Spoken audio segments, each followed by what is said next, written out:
அதுக்கப்புறம் என்ன ஆகுது, விக்ரமாதித்தன் ஒரு நாள் பட்டியை கூப்பிட்டு சொல்றான், இந்த மாதிரி இது நம்ம ஒரு சின்ன ஊருக்கு ராஜாவா இருந்துட்டு இருக்கோம், நம்ம இன்னும் நம்ம பலத்தினால நிறைய ஊர்களை பிடிச்சு பெரிய சக்கரவர்த்தி ஆகணும், அதுக்கு முன்னால நமக்கு ஒரு நல்ல தலைநகர் கேபிட்டல் வேணும், நீ போய் அந்த மாதிரி நல்ல இடம் எங்க இருக்குன்னு கண்டுபிடிச்சிடுவாங்கிறான். உடனே பட்டியும் குதிரையை எடுத்துட்டு டக் டக் டக் டக் டக் டக் குதிரையில ஃபாஸ்டா போறான்.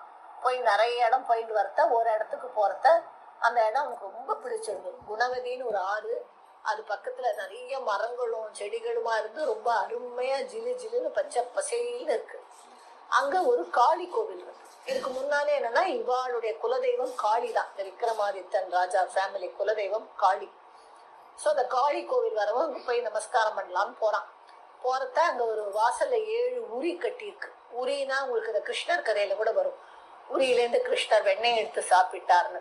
அது என்னன்னா ஒரு மாதிரி இருக்கும், அதுக்கு 3 இது கயிறு மேல ஒரு மரத்துல ஒரு கயிறு கட்டி அது 3 பாகமா 3 கயிறு வரும். அந்த 3 கயிறோட எண்டும் இந்த பவுல்ல வச்சு கட்டி இருப்பான்.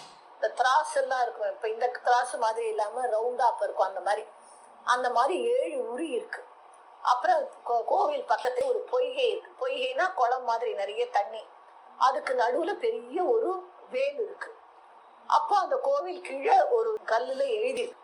என்ன எழுதிருக்குன்னா, யார் ஒருத்தன் வந்து இந்த 7 உரியையும் ஒரே பீச்ல வாழால அதை அறுத்துட்டு அப்படியே பரந்த பொசிஷன்ல போய் இந்த வேல்ல போய் அப்படியே குதிக்கிறானோ, அதோட சென்டர்ல அவனுக்கு காளி பிரத்யட்சமாவா, அவன் இந்த 56 தேசங்களை ஆட்சி புரிந்து பெரிய சக்கரவர்த்தி ஆவான்னு எழுதியிருக்கு.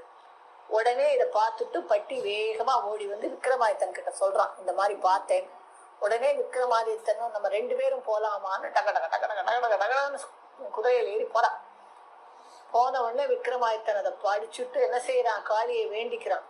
வேண்டிட்டு போய் அந்த 7 உரியையும் கத்தியால ஒரே பீச்சில் வெட்டிட்டு அங்கேருந்து அப்படியே பறக்கிற மாதிரி டைவ் அடிச்சு அந்த வேல் மேல போய் விழர்த்த வேல் மேல அப்படியே குப்புற விழுந்தா என்ன ஆகும், வேல் குத்திச்சுட்டு போயிடுவோம். அப்படி அவன் டக்குன்னு காளி வந்து அவனை தாங்கிட்டு இந்த மாதிரி எனக்கு ரொம்ப சந்தோஷம் ஆயிடுத்துப்பா, நீ நல்லபடியா இருப்ப அப்படின்னு சொல்றா.